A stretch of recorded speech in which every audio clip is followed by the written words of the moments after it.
Bismillah, alhamdulillah, wassalatu wassalamu ala rasulullah, amma ba'd. Ya, telah kita bahas tadi di video-video sebelumnya tentang bagaimana sebelum nikah, mulai dari ta'aruf sampai khitbah atau lamaran. Nah, kita akan membahas tentang pernikahan pada itu tersebut. Eh, Pernikahan itu, ya mungkin kita sering melihat pernikahan itu di atas adat dan melanggar syariat. Nah, pada kesempatan kali ini saya akan membahas bagaimana sebenarnya nikah sesuai syariat yang simple. Pertama, ada kedua mempelai, ada laki-laki dan perempuan yang ingin menikah. Otomatis ya, walaupun nikahnya goib, asalkan ada mereka itu nggak apa-apa. Tapi kita tahu jangan sampai orangnya sudah meninggal, kan laki-lakinya sudah meninggal atau perempuannya sudah meninggal, kan itu nggak sah karena yang mau dinikahkan nggak ada. Yang kedua, adanya mahar. Apa maharnya? Ya mahar itu nggak mesti harus cincin, emas, seperangkat alat sholat. Ya ini juga perlu saya uh, tekankan bahwa seperangkat alat sholat itu luas sekali ya. Jadi jangan disebutkan seperangkat alat sholat. Jadi sebaiknya alat sholat saja, jangan seperangkat alat sholat. Perangkat alat sholat itu banyak. Ada masjid, tempat wudhu, air, ada mungkin sejadah, orang yang biasa pakai tasbih, ada tasbih, mukena, Al-Quran dan sebagainya. Nah itu sebaiknya disebutkan saja, atau alat sholat, cukup alat sholat saja. Apa alat sholat itu? Mukena, apa sih, rok mukena sama sejadah mungkin. Nah itu namanya alat sholat. Perangkat alat sholat itu banyak, jadi jangan sampai kita keliru ya. Tapi mungkin saya nggak tahu sih, saya memang suka bahasa. Jangan sampai gara-gara kita tidak menunaikan dari apa namanya, dari mahar kita, sehingga pernikahan itu dianggap tidak sah karena ya perangkat alat saja nggak ada. Tapi wallahu alam, saya cuma berpikir aja sih. Iya ya, ya video sebelumnya juga ada saya lihat seperti itu. Jadi perangkat alat sholat itu beda dengan alat sholat saja. Jadi sebaiknya menyebutkan alat sholat saja, jangan seperangkat alat sholat. Kemudian yang pertama tadi ada laki-laki yang perempuan yang ingin menikah. Yang kedua mahar. Yang ketiga ada walinya, entah dia itu wali langsungnya atau wali hakim. Uh, dan wali ini seperti ini ya. Pertama itu ayahnya wajib. Kalau misalkan sebaiknya ayahnya, maksudnya ya. Yang pertama itu ayahnya. Nah, yang kedua adalah saudara kandungnya yang laki-laki, bukan perempuan ya. Kalau nggak ada, pamannya yang dari ayahnya. Kalau nggak ada, masuk kepada wali hakim, atau mungkin kita Pak Imam atau KUA dan lain sebagainya. Dan wali hakim ini dianjurkan adalah pemerintah. Sudah tadi pertama laki-laki dan perempuan yang ingin menikah. Yang kedua adalah mahar, yang ketiga adalah walinya, yang keempat adalah saksi. Nah, nikah tanpa saksi itu batal karena tidak ada yang menyaksikan. Jangan sampai dia cuma misalkan nih punya teman, gue mau nikah sama cewek gue nih, lo jadi walinya dong. Saksinya siapa? Nggak ada. Nah, ini nggak boleh juga ya. Jadi harus ada saksi, dan yang oh ya, sudah cukup 4 aja. Jadi seperti itu aja. Kemudian hal yang perlu saya komentari juga bahwa Rasul itu nggak pernah mengajarkan kita untuk bersanding di pelaminan. Suami istri itu tidak pernah diajarkan untuk bersanding di pelaminan. Karena apa? Sebagian ustadz-ustadz yang saya dengarkan bahwa jangan sampai kita masuk kepada dayus, atau laki-laki atau suami yang tidak memiliki cemburu terhadap pasangannya. Jadi dayus, nanti teman-teman bisa cari sendiri ya pengertian dayus. Jadi saya analogikan aja. Ini kan pasangan kita mungkin ya udah ganteng, udah cantik. Nah, dilihat sama istri kita mungkin yang sudah sah, dilihat sama laki-laki lain dan dikomentar, cantik juga ya, enak juga dia dapat seperti itu.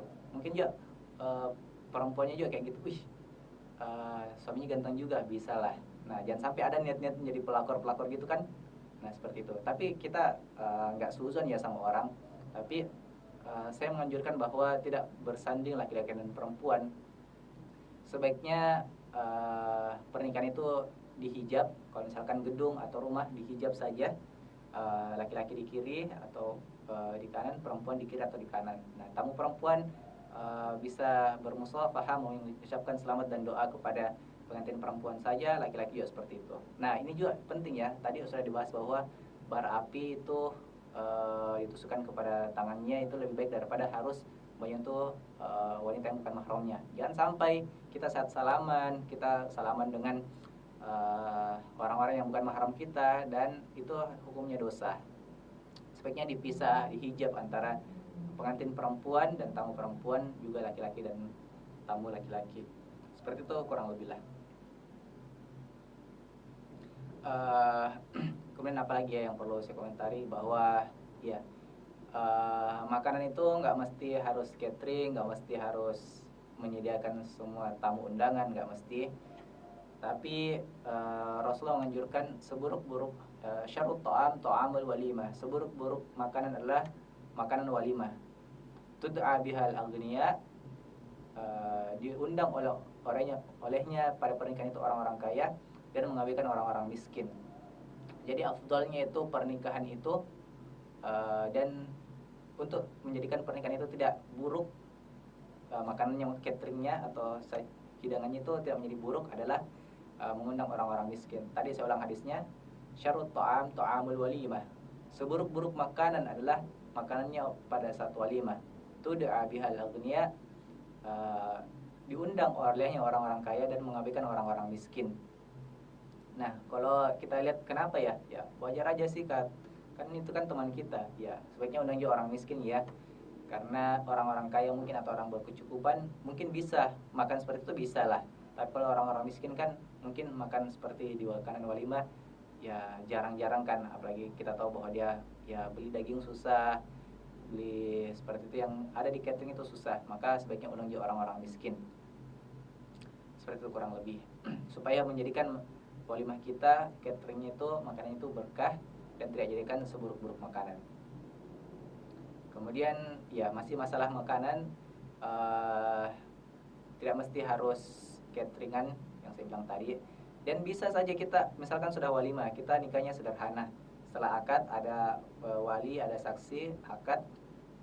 Kemudian kita setelah akad ada penjual bakso lewat di depan, penjual sate. Ya udah kita bilang, "Mas, hari ini semua tamu saya makan gratis, yang bayar." Contoh seperti itu, bisa seperti itu. Gak mesti harus catering yang saya bilang tadi ya. Gak mesti harus kita bikin. Jadi kalau misalkan kita mau nikah sederhana dan jangan sampai ya dengan kesederhanaan kita selalu berpikir, saya nggak bakalan nikah kalau gini, saya ini orang miskin, nggak punya apa-apa, saya nggak bakalan nikah. Nah, jangan sampai karena itu kita nggak nikah. Jadi bisa kita cari sekufu. Oh iya, saya lupa bahas tadi masalah sekufu ya, masalah kafaah. Jelas kita merasa kita sekufu, mungkin dia bisa menerima kita apa adanya, kekurangan kita, maka kita sudah bisa melaksanakan walimah. Dan kalau misalkan kita mau menjamu tamu-tamu kita, ya udah seperti cara itu aja tadi. Panggil tukang bakso, tukang mungkin es dawet, mungkin nggak apa-apa, nggak ada salahnya kan. Kita tukang sate atau ke warung bilang aja, "Mas, hari ini saya yang bayar semuanya, semua orang datang ke sini cukup mendoakan untuk saya." Seperti itu. Jadi seperti itu untuk catering atau hidangan jamuan walimah. Kemudian saya juga pesankan kepada seluruh tamu undangan yang datang kepada walimahnya, jangan pernah mencela catering orang. Nasinya basi, dagingnya nggak enak, masakannya apa nih, nggak enak banget. Nah, nggak boleh, sebaiknya jangan mencela, karena kamu nggak tahu bahwa seorang ayah sudah mempersiapkan berhari-hari, bertahun-tahun untuk pernikahan ayahnya, untuk pernikahan putrinya atau putranya. Jadi dia tuh anaknya tuh misalkan nikah umur 23 tahun, 25 tahun, 27 tahun, udah disiapkan bertahun-tahun sampai 27 tahun untuk menyiapkan satu hari itu luar biasa. Ya kalau misalkan realitanya nggak sesuai ekspektasi kita, misalkan salah satunya catering kita nggak enak, maka jangan dicela, karena untuk pernikahan itu cuma biasanya sekali seumur hidup, biasanya ya sekali seumur hidup. Maka jangan sampai kita mencela keluarga yang sudah mempersiapkan bertahun-tahun untuk satu hari tersebut. Nah, seperti itu kurang lebih. Wallahu a'lam bishawab.